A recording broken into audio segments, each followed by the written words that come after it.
انک لعلی خلق عظیم، بے شک میرے محبوب آپ صاحب خلق عظیم والے ہیں، بے شک آپ بہت بڑے اخلاق مند ہیں۔ حضرت عائشہ صدیقہ رضی اللہ تعالیٰ عنہما سے مروی ہے کہ رسول اللہ صلی اللہ علیہ وسلم کا خلق قرآن تھا۔ سبحان اللہ۔ ایک شخص نے حضور صلی اللہ علیہ وسلم سے حسن خلق کے متعلق سوال کیا۔ آپ نے آیت کریمہ پڑھی، خذ العفو وامر بالمعروف واعرض عن الجاہلین، درگزر کرنا یعنی معاف کرنا اختیار کرو، نیکی کا حکم کرو اور جاہلوں سے منہ پھیر لو۔ تین باتوں کا حکم دیا۔ ہماری حسن اخلاق کا پتہ اس وقت چلتا ہے جب ہم ان تین چیزوں کو اپنا لیتے ہیں۔ پہلی بات ہے خذ العفو، معاف کرنا دوسروں کو، کسی سے کوئی غلطی ہو جائے اسے معاف کر دینا۔ دوسری بات ہے نیکی کا حکم دینا، دوسری بات نیکی کا حکم دینا، اور تیسری بات جاہلوں سے منہ پھیر لو۔ پھر حضور صلی اللہ علیہ وسلم نے فرمایا حسن خلق یہ ہے کہ تو قطع تعلق کرنے والوں سے صلہ رحمی کرے، تو قطع تعلق کرنے والوں سے صلہ رحمی کرے، جو تجھے محروم کرے تو اسے عطا کرے، اور جو تجھ پر ظلم کرے تو اسے معاف کر دے۔ جو تم سے رشتوں کو توڑتا ہو اور تم اس سے رشتہ جوڑو گے تو یہ تمہارا حسن سلوک ہوگا، اور جو تمہیں محروم کر دے، کوئی چیز تم کسی کے پاس لینے گئے، اس نے تمہیں انکار کر دیا، اس کے بعد جب اس کا کام آیا وہ تمہارے پاس آیا تو آپ اسے انکار نہ کرے بلکہ اسے دے دو، یہ بھی حسن خلق ہے۔ اور تیسری بات، جو تجھ پر ظلم کرے تو اسے معاف کر دے۔ جو ہم پر ظلم کرے، ہمیں کوئی گالیاں دے، کسی طریقے کو ہمیں تکلیف پہنچائے، تو ہمارا حسن اخلاق یہ کہتا ہے، حسن خلق یہ کہتا ہے کہ ہم اسے معاف کر دیں۔ حضور صلی اللہ علیہ وسلم نے فرمایا میں اس لیے مبعوث کیا گیا ہوں، مبعوث معنی بھیجا گیا ہوں، کہ عمدہ اخلاق کو پائے تکمیل تک پہنچاؤں۔ آپ نے ارشاد فرمایا قیامت کے دن میزان اعمال میں سب سے بھاری چیز خوف خدا اور حسن خلق ہوگا۔ سبحان اللہ۔ سب سے بھاری چیز خوف خدا، ہر معاملے میں اللہ رب العزت سے ڈرتے رہنا۔ کوئی بھی کسی بھی گناہ کسی طریقے سے کرنے سے پہلے ہم اور آپ کو اللہ رب العزت کا خوف آ جانا، اور کسی غریب سے ملتے وقت یا کسی اور شخص سے ملتے وقت ہم اور آپ حسن اخلاق سے بات کر لیں، یہ سب میزان کے اوپر سب سے بھاری چیزیں ہونی ہیں۔ ایک شخص حضور صلی اللہ علیہ وسلم کی خدمت میں حاضر ہوا اور عرض کی یا رسول اللہ دین کیا ہے؟ اس نے عرض کیا یا رسول اللہ دین کیا ہے؟ آپ نے فرمایا حسن خلق۔ پھر دائیں طرف سے آیا اور عرض کی دین کیا ہے؟ آپ نے فرمایا حسن خلق۔ پھر وہ بائیں طرف سے آیا اور عرض کیا یا رسول اللہ دین کیا ہے؟ آپ نے فرمایا حسن خلق۔ پھر وہ شخص آپ کے عقب سے یعنی پیچھے سے آیا اور عرض کیا یا رسول اللہ دین کیا ہے؟ آپ نے اس کی طرف متوجہ ہو کر توجہ فرمایا اور فرمایا اما تفقہ ہوا ان لا تغتظب۔ سرکار صلی اللہ علیہ وسلم سے پوچھا گیا نحوست کیا ہے؟ آپ نے فرمایا بد خلقی۔ آپ نے فرمایا بد خلقی۔ اللہ کے رسول صلی اللہ علیہ وسلم نے 4-5 مرتبہ ارشاد فرمایا مجھے دین کیا ہے؟ دین کیا ہے؟ ہر بار آپ نے ارشاد فرمایا حسن خلق، اچھی عادتوں کو اپنا لینا ہی یہ دین ہوا کرتا ہے۔ اور بد خلقی ایسا شخص جس سے لوگ دور بھاگتے ہوں، بات بات پہ لوگ اسے گالیاں دیتے یا وہ دوسروں کو بات بات پر وہ گالیاں دیتا ہے، سب انسان بد اخلاق ہو جاتا ہے، اور بد اخلاق انسان کوئی بھی کامیابی حاصل نہیں کر سکتا ہے۔ ایک شخص نے حضور صلی اللہ علیہ وسلم سے عرض کی کہ مجھے وصیت کیجیے۔ آپ نے فرمایا جہاں بھی رہو اللہ تعالیٰ سے ڈرتے رہو، جہاں بھی رہو اللہ تعالیٰ سے ڈرتے رہو۔ اس نے عرض کی مزید ارشاد فرمائیے۔ آپ نے فرمایا ہر برائی کے بعد نیکیاں کرو، وہ اسے مٹا دے گی۔ اس نے پھر عرض کی کچھ اور فرمائیے۔ آپ نے فرمایا لوگوں سے حسن سلوک کرو اور حسن خلق سے پیش آؤ۔ اللہ کے رسول صلی اللہ علیہ وسلم نے یہ وصیت فرمائی کہ اس شخص کو فرمایا کہ جہاں کہیں بھی رہو اللہ تعالیٰ سے ڈرتے رہو۔ اب ظاہر سی بات آپ کہیں بھی ہوں، آپ اگر آپ کے دل کے اندر اللہ رب العزت کا خوف ہے تو آپ کبھی بھی کوئی گناہ کر نہیں سکتے، کتنی بھی تاریکیوں کے اندر ہوں، کتنا بھی آپ تنہائی کے عالم میں، اگرچہ آپ اکیلے ہوں پھر بھی اگر آپ گناہ کرنا چاہیں گے تو اللہ رب العزت کا جب خوف ہمارے ذہنوں کے اندر بیٹھا ہوا ہوگا تو ہم وہ اس گناہ سے بچ سکتے ہیں۔ اور فرمایا کہ ہر برائی کے بعد نیکیاں کیا کرو، ہر برائی کے بعد نیکیاں کرو۔ اگر ہم سے کوئی گناہ ہو جایا کرے، اگر ہم سے کوئی گناہ ہو جائے، ہم سے ہمارے منہ سے گالی نکل جائے یا ہم کسی کو تکلیف دے دیں تو اس کے بعد فوراً ہم اور آپ کو نیکی کر لینی چاہیے، کیونکہ جب ہم نیکی کرتے ہیں تو اللہ رب العزت اس نیکی کے سبب ہمارے اس گناہ کو معاف فرما دیتا ہے۔ پھر اس نے عرض کی کچھ اور فرمائیے۔ آپ نے فرمایا لوگوں سے حسن سلوک کرو۔ آپ نے فرمایا لوگوں سے حسن سلوک کرو اور حسن خلق سے پیش آؤ، اور حسن خلق سے پیش آؤ۔ کوئی شخص بھی ہمیں ملے، کوئی شخص بھی ہمیں ملے، چاہے وہ اسلام کا ماننے والا ہو یا اسلام کا ماننے والا نہ ہو، اگر ہم اس کے سامنے حسن خلق سے پیش آتے ہیں تو آخر یہ بات انہیں سوچنے پہ مجبور کر دے کہ ہاں کوئی ہے ایسا دین ضرور ہے جو اتنی پیار و محبت سے ہمیں اپنی طرف بلاتا ہے، اتنا دین ضرور ہے کہ وہ آپ بعض جنگیں ہوئی جب صحابہ کرام رضی اللہ تعالیٰ عنہ پکڑے گئے، گرفتار کیے گئے، تو ان پر کفاروں نے طرح طرح کے ظلم و ستم کیے، انہوں نے کفار نے مسلمانوں کے اوپر طرح طرح کے ظلم کیے۔ اس کے بعد جب اسلام غالب آیا، جہاں اسلام کامیابی پایا جاتا، جہاں اسلام کی فتح ہو جاتی، پھر وہاں سے قیدی جب دشمن پکڑ کے آتے تو اللہ کے رسول صلی اللہ علیہ وسلم حکم فرماتے کہ انہیں پانی بھی پلایا جائے، انہیں کھانا بھی کھلایا جائے۔ انہیں معلوم تھا حالانکہ انہوں نے میرے صحابہ کو تکلیفیں دی ہیں، پھر بھی اللہ کے رسول صلی اللہ علیہ وسلم حکم فرماتے کہ انہیں کھانا کھلایا جائے، انہیں پانی پلایا جائے، حسن خلق ہے۔ اسی طریقے سے ہمارا ذرا سی باتوں پر ایک دوسرے سے تعلق چھوڑ دیتے ہیں، ایک دوسرے سے بات کرنا چھوڑ دیتے ہیں، ذرا سی غلطی ہو جائے کسی سے یا کوئی مسئلے کے اوپر بات چھڑ جائے، ہم آپ ایک دوسرے سے بولنا چھوڑ دیتے ہیں، سلام تک کرنا چھوڑ دیتے ہیں۔ یا بتائیے کون سا حسن اخلاق ہے؟ اگر ہم اور آپ کو کامیابی چاہیے تو اللہ کے رسول صلی اللہ علیہ وسلم کی بتائے ہوئے طریقوں پر عمل کرنا ہوگا۔ حضور صلی اللہ علیہ وسلم سے پوچھا گیا کون سا عمل افضل ہے؟ آپ نے فرمایا حسن خلق۔ فرمایا نبی صلی اللہ علیہ وسلم ہے اللہ تعالیٰ نے جس بندے کی پیدائش اور خلق کو بہترین بنایا ہے وہ اسے جہنم میں نہیں ڈالے گا، سبحان اللہ۔ جس بندے کا حسن اخلاق ہو، جس بندے کا اچھے اخلاق ہوں، وہ شخص کبھی بھی جہنم میں نہیں ڈالا جائے گا۔ حضرت فضیل رضی اللہ تعالیٰ عنہ سے مروی ہے کہ حضور صلی اللہ تعالیٰ علیہ وسلم سے عرض کی گئی فلاں عورت رات کو عبادت کرتی ہے، فلاں عورت رات کو عبادت کرتی ہے، دن کو روزہ رکھتی ہے، مگر وہ بدخلق ہے، اپنی باتوں سے ہمسائیوں کو تکلیف دیتی ہے۔ آپ نے فرمایا اس میں بھلائی نہیں ہے، وہ جہنمیوں میں سے ہیں۔ اللہ اکبر، سبحان اللہ اکبر اللہ۔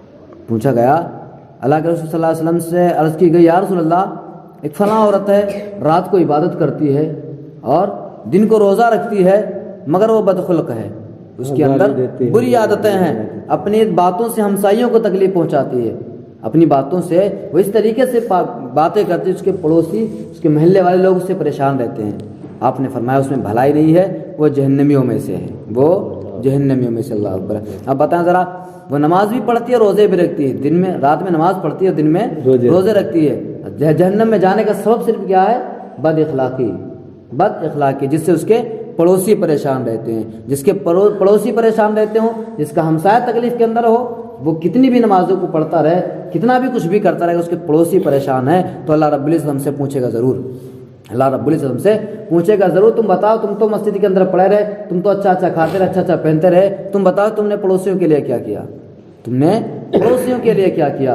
ہاں، پڑوسیوں کا بھی حساب ہم سے اب بہت سخت ہونا ہے، پڑوسیوں کے متعلق بھی ہم سے پوچھا جانا ہے۔ اگر ہم اچھی طریقے سے کھا لیں، ہمارے محلے کے اندر کوئی شخص بھی بھوکا رہ گیا تو ایسا نہیں کہ آپ اسے بری ذمہ رہے، آپ نے کچھ نہیں کیا ہے، آپ سے بھی اس چیز کے بارے میں سوال کیا جائے گا۔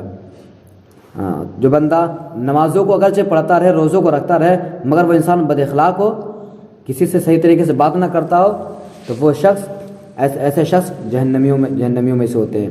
حضرت ابو درداء رضی اللہ تعالیٰ عنہ سے مروی ہے میں نے رسول اللہ صلی اللہ علیہ وسلم کو یہ فرماتے ہوئے سنا کہ سب سے پہلے میزان عمل میں حسن خلق اور سخاوت رکھی جائے گی، سب سے پہلے میزان میں حسن خلق اور سخاوت رکھی جائے گی۔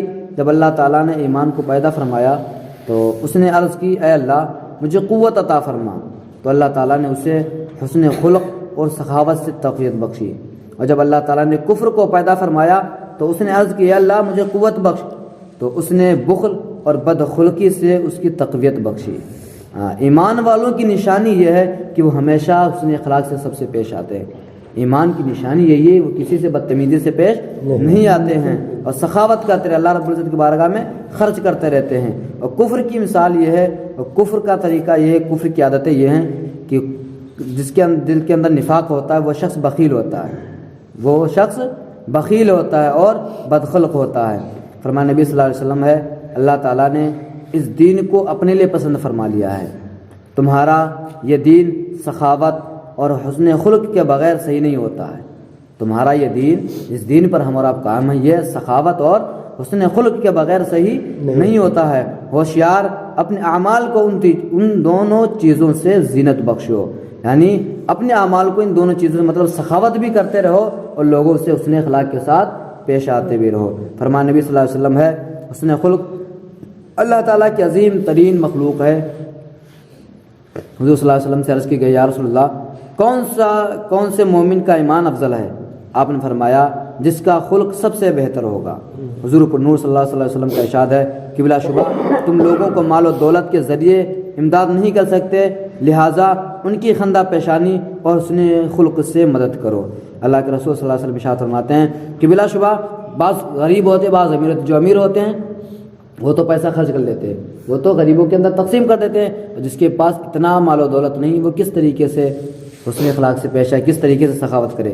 تو اللہ کے رسول صلی اللہ علیہ وسلم ارشاد فرماتے ہیں لہٰذا تم ان کے خندہ پیشانی کے ساتھ ملو، یعنی جب کبھی بھی تم کسی غریب سے ملو یا کسی ایسے شخص سے ملو جو پریشان ہو، اس سے صرف پیار محبت سے ہنس مل کر کے اس سے بول دو، یہی تمہارے لیے اس کے لیے صدقہ بن جاتا ہے۔ ہاں، فرمان نبی صلی اللہ علیہ وسلم ہے بدخلقی اعمال کو اس طرح ضائع کر دیتی ہے جیسے سرکہ شہد کو خراب کر دیتا ہے۔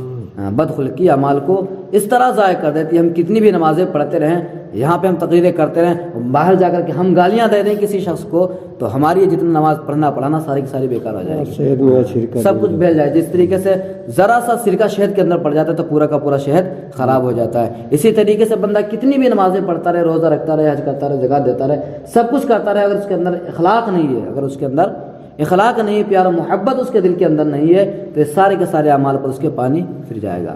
حضرت جریر بن عبداللہ رضی اللہ تعالیٰ عنہ سے مروی ہے کہ حضور صلی اللہ تعالیٰ علیہ وسلم نے فرمایا بے شک تم ایسے جوان ہو کہ اللہ تعالیٰ نے تمہاری خلقت کو بہترین کیا، لہذا تم اپنا خلق بہترین کرو۔ حضرت برا بن حازب رضی اللہ تعالیٰ عنہ سے مروی ہے کہ حضور صلی اللہ علیہ وسلم لوگوں سے زیادہ خوبصورت اور بہترین خلق والے تھے۔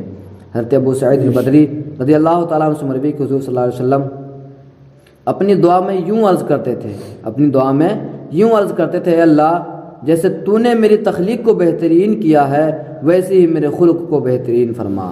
حضرت عبداللہ بن عمر رضی اللہ تعالیٰ عنہ سے مروی ہے کہ حضور صلی اللہ علیہ وسلم اکثر یہ دعا مانگا کرتے تھے، اللہم اسألک الصحۃ والعافیۃ وحسن الخلق، اے اللہ میں تجھ سے صحت، سلامتی اور حسن سلوک کا سوال کرتا ہوں۔ حضرت ابو ہریرہ رضی اللہ تعالیٰ عنہ سے مروی ہے مجھ سے حضور صلی اللہ تعالیٰ علیہ وسلم نے فرمایا انسان کی شرافت اس کا دین ہے، اس کی نیکی حسن خلق ہے، اس کی مروت اس کی عقل ہے۔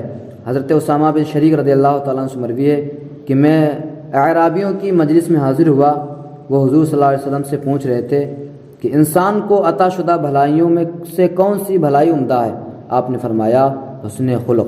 فرمایا نبی صلی اللہ علیہ وسلم ہے قیامت کے دن مجھے سب سے زیادہ محبوب اور مجھ سے قریب تر وہ لوگ ہوں گے جو تم میں سے بہترین خلق والے ہوں گے۔ سبحان اللہ۔ قیامت کے دن سب سے قریب اللہ کے رسول صلی اللہ علیہ وسلم کے پاس وہ لوگ ہوں گے جو بہترین اخلاق والے ہوں گے۔